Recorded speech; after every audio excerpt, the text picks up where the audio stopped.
all you guys. And I think a good place to start really would be to ask you a little bit about the history of the band, because you've had a lot of lineup changes over the years, haven't you? Well, this lineup's been stable now for about 3 years. The previous lineup, they went to Japan, these guys. They won the international Yamaha contest. Yeah. And that must have been a tremendous break for you to win that, to win such a big competition. It was excellent at the time because obviously we were a young band, very new band, quite naive, and to actually get the chance to play at the Budokan in Tokyo in front of 12,000 people was quite an experience. We actually won that competition and came back, but unfortunately, as things tend to happen quite often in the music business, we sort of like lost our way a little bit, and those around us lost their way a little bit, and we broke up. So this is essentially a reformation now, slightly different musical direction overall, based on a rather eclectic series of influences, shall we say. Each member of the band has his own personal influences, although we do tend to coalesce into one unit quite well overall.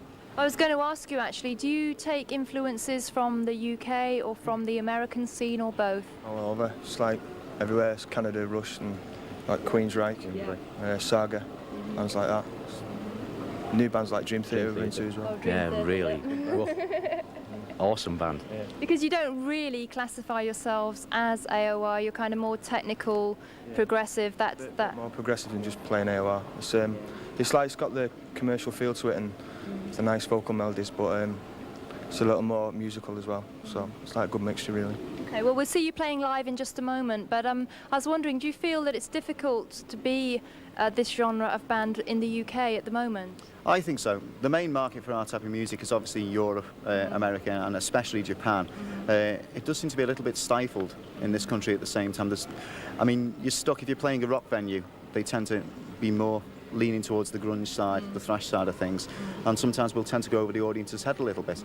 However, we have found that recently there seems to be a slight change in attitude, and slightly more progressive music is making a comeback, so to speak. So we're hoping that bears out quite well for us. And hopefully this AOR showcase and this edition of Headbangers Ball will help that a little bit as well. You've got a CD out at the moment, a record out at the moment? Just released yesterday. Yes. Tell us quickly about it. Big party last night. There's 8 tracks on the album, obviously out by Mark's company. Now and then, yeah. Now and then. What's it called? It's called Do You Believe, which is a title that we figured fitted in quite well with us, really.